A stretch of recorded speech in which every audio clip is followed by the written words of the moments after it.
High friends welcome back to my channel basic car tips चैनले तुम्हारे जानाई स्वागत। गाइज आजकेर भिडियोटा सम्पूर्ण नतून ड्राइभारदेर जोन्नो एकदम जारा नतून ड्राइभार मोटामुटी चाला शिखे गेछो तो जखन तुमी चाला शेखार परे बाइरे कोथाओ गाड़ीटाके निये ड्राइव करछो तखन यदि तुम्हार सामने उঁচু रास्ता आसे बा उঁচু थेके जखन तुमी नीचेर दिके नामबे सेई मुहूर्ते तखन तुमी गाड़ीर क्लाचटा किभाबे यूज करबे एबं गाड़ीर ब्रेकटा किभाबे यूज करबे एबं गाड़ीर एक्सेलेटरटा किभाबे यूज करबे और गियारटाके कोन पजिशने राखले तुम्हार गाड़ीटा चालानो सठिक होबे एबं तुमी कोनो समस्याय पड़बे ना एबं नीचेर दिक थेके जखन ओपरेर दिके गाड़ीटाके उठाबे माने नीचू थेके उঁচুতে जखन उठबे सेई मुहूर्ते तुमी किभाबे क्लाच ब्रेक एक्सेलेटर यूज करबे सेटाও आजकेर भिडियोते सम्पूर्ण तोमादेर एकदम पुरो डिटेल्स देखाচ্ছি।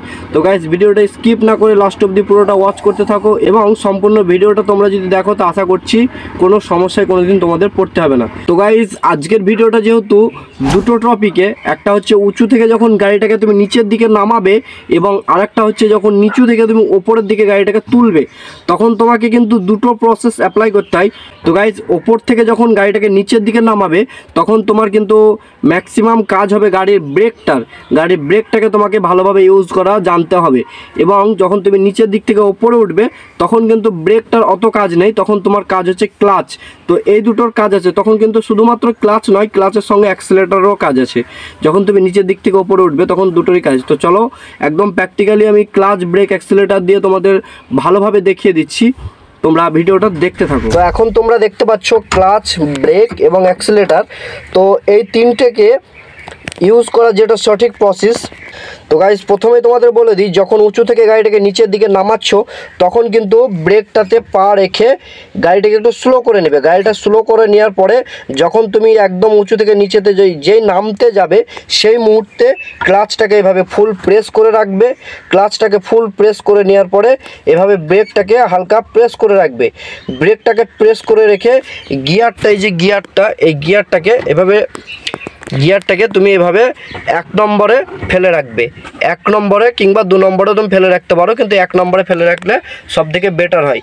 তো 1 নম্বরে গিয়ারটাকে এভাবে ফেলে রাখার পরে কি করবে, যখন তোমার গাড়িটা যদি অটোমেটিক গড়ে মানে বেশি যদি ঢালু হয় তাহলে কি হবে, অটোমেটিক গাড়িটা নিচের দিকে নামতে চাইবে। আর যখনই অটোমেটিক নামতে চাইবে তখন কিন্তু তোমার কাজ হচ্ছে ক্লাচটা ফুল প্রেস থেকেই যাবে, ক্লাচের কোনো কাজ নেই তখন তোমাকে যেটা করতে হবে ব্রেকটাকে কন্ট্রোল করতে হবে। ব্রেকটা তুমি দেখবে যখন তোমার এভাবে ধরে থাকবে, ব্রেকটাকে ধরে থাকার পরে যখন তোমার গাড়িটা আটকে যাবে তখন তুমি হালকা একটু ছেড়ে দেবে, আবার ঘুরবে।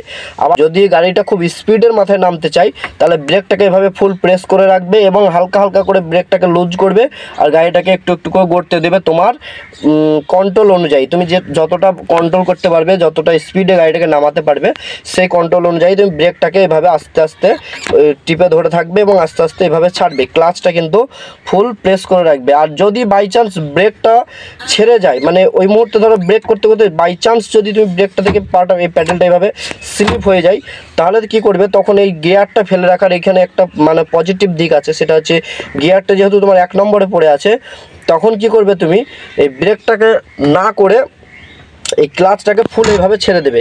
তো ক্লাচটাকে তুমি যদি এইভাবে ফুল ছেড়ে দাও তাহলে তোমার গাড়ির স্টার্টটা বন্ধ হয়ে যাবে এবং 1 নম্বর গিয়ারে যেহেতু গাড়িটা পড়ে আছে তো গাড়িটা সেখানে দাঁড়িয়ে যাবে। রিস্ক থেকে যায় তবুও কিন্তু তুমি এই সুযোগটা একটা কি করতে পারবে, ব্রেকটা ফগলে যাওয়ার পরেও তুমি এইভাবে ব্রেকটাকে আবার ইউজ করতে পারবে, একটা চান্স তুমি পেয়ে যাবে। তো বেশি ঢালু যখন হবে তখন এইটা ইউজ করবে। আর যদি ধরো তোমার মানে অল্প ঢালু আছে, গাড়িটাকে হালকা হালকা তোমাকে গড়াতে হবে, তখন তুমি কি করবে, তখন এই ক্লাচটাকে এরকম 1 নম্বর গিয়ারে ফেলে রাখার পরে ক্লাচটাকে এভাবে ফুল প্রেস করলে এবং ক্লাচটাকে এরকম হালকা ছাড়লে একটুকু, আবার ব্রেকটার মাথায় পা দিলে, মানে গাড়িটা একটু গড়ে গেল আবার ব্রেকের মাথায় পা দিলে। তো তুমি যতবারই এইভাবে তুমি গাড়িটাকে একটু একটু করে গড়াতে চাইবে ততবারই ক্লাচটাকে একটু করে লুজ দেবে আর গাড়িটাকে একটু একটু করে আগাবে। আর অ্যাক্সিলারেটরটা যদি প্রেস করতে হয় তবে হালকা প্রেস করবে, দেখবে বেশিরভাগ ক্ষেত্রেই প্রেস করতে হয় না। তো এই প্রসেসটা অ্যাপ্লাই করলে তুমি কিন্তু উঁচু থেকে গাড়িটাকে নিচে খুব সহজভাবে নামাতে পারবে, অথচ তোমার কোনো রকম রিস্ক থাকবে না।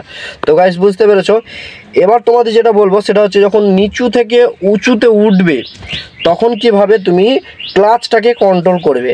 যখন নিচু থেকে উঁচুতে উঠবে তখন তোমার মেন যেটা প্রবলেম সেটা হচ্ছে ক্লাচ। তো তখনই আমি বলবো, সবসময় সাজেস্ট করব কখনোই 2 নম্বর 3 নম্বর 4 নম্বর, এই যে গিয়ারটা 2 নম্বর 3 নম্বর 4 নম্বর এগুলো কখনোই ইউজ করবে না, যারা নতুন ড্রাইভার হয়তো অতটা জানে না। তো সবসময় যখন নিচু থেকে উঁচুর দিকে উঠবে তখন কিন্তু তোমাকে গিয়ারটা 1 নম্বরে রাখতে হবে। আর 1 নম্বরে গিয়ারটা রাখার পরে তোমার কাজ হচ্ছে ব্রেকে নয়, ব্রেকের তখন পা যাবেই না, ক্লাচটাকে ফুল প্রেস করলে, ক্লাচটাকে ফুল প্রেস করার পরে যতটা তোমার গাড়িটার ইঞ্জিনের শক্তি বাড়ানোর দরকার তার জন্য তোমার কী করতে হবে, ক্লাচটাকে হালকা ছেড়ে নিয়েই যে গাড়িটা একটু গড়ার মানে সম্মুখীন হবে সেই মুহূর্তে অ্যাক্সেলেটারটাকে এভাবে ফুল প্রেস করতে হবে। যতটা স্পিড তোমার দরকার গাড়িটাকে সামনে নিয়ে উঠানোর জন্য ততটা এভাবে প্রেস করবে এবং ক্লাচটাকে এভাবে ছাড়তে থাকবে। আর যখনই গাড়িটা একটু গড়তে লাগবে তখন ক্লাচটা কিন্তু ফুল ছেড়ে দেবে, তাহলে ইঞ্জিনের শক্তিটা পুরোপুরি সম্পূর্ণভাবে পাবে এবং উপরের দিকে গাড়িটা ইজিলি উঠবে। তো গাইস এভাবে তুমি উঠাতে পারবে। এবং বাই চান্স যদি তোমার স্টার্টটা বন্ধ হয়ে যায় তখন কিন্তু এই ক্লাচটাকে ফুল প্রেস করে ব্রেকটাকে কিন্তু ইউজ করতে হবে। ব্রেকটাকে ইউজ করার পরে আবার তোমাকে স্টার্টটা দিতে হবে গাড়ির ব্রেকে পা রেখেই, যেহেতু তুমি উঁচুতে উঠছো মাঝ পয়েন্টে, তোমার যদি গাড়িটা বন্ধ হয়ে যায় তাহলে গাড়িটাকে চাবিটাকে এভাবে ঘুরিয়ে স্টার্টটা দিতে হবে। স্টার্টটা দেওয়ার পরে আবার সেম প্রসেস, ব্রেক থেকে হালকা পা তুলে নিয়েই ক্লাচটাকে কিন্তু সঙ্গে সঙ্গে ছাড়তে হবে এবং অ্যাক্সেলেটারটাকেও সঙ্গে সঙ্গে প্রেস করতে হবে, নাহলে কিন্তু আবার স্টার্টটা বন্ধ হয়ে যাবে। তো গাইস এই প্রসেসটা অ্যাপ্লাই করলে তুমি নিচু থেকে উঁচু জায়গায় ইজি উঠতে পারবে। আর সবসময় 1 নম্বর গিয়ারটাকে ইউজ করবে, যেহেতু সব থেকে গাড়ির মধ্যে যদি শক্তিশালী মানে গিয়ার হয় সেটা হচ্ছে 1 নম্বর, এবং বাকি যে গিয়ারগুলো আছে সেগুলো হচ্ছে স্পিডের ক্ষেত্রে শক্তিশালী। যত স্পিড তুমি বাড়াতে চাইবে তোমার গিয়ারটা ততটা তখন বাড়াতে হবে। আর যখন তুমি নিচু থেকে উঁচু জায়গায় উঠবে তখন 1 নম্বর গিয়ারটাকে ইউজ করবে এবং অ্যাক্সেলেটারটাকে প্রেস করতে হবে, ইঞ্জিনের রেসটা বাড়াতে হবে এবং ক্লাচটাকে তোমার কন্ট্রোল অনুযায়ী ছাড়তে হবে। তো গাইস আশা করছি আজকের ভিডিওটা সম্পূর্ণ ডিটেলস তোমাদের বোঝাতে পেরেছি। তো আমার ভিডিওটা দেখার পরে যদি তোমাদের কিছু ভালো লাগে তো অবশ্যই আমার ভিডিওটা একটা লাইক করে চ্যানেলটা সাবস্ক্রাইব করে দিও এবং পাশে থাকা নোটিফিকেশনটা অল করে নেক্সট টাইম গাড়ি ডিটেলস যে কোনো ভিডিও পাওয়ার জন্য আমার চ্যানেলের সঙ্গে জুড়ে থাকো। তো গাইস যারা নতুন আমার চ্যানেলে ভিজিট করেছো তাদের জন্য বলবো আমার চ্যানেলে অনেক ভিডিও আছে, তোমরা দেখতে পারো।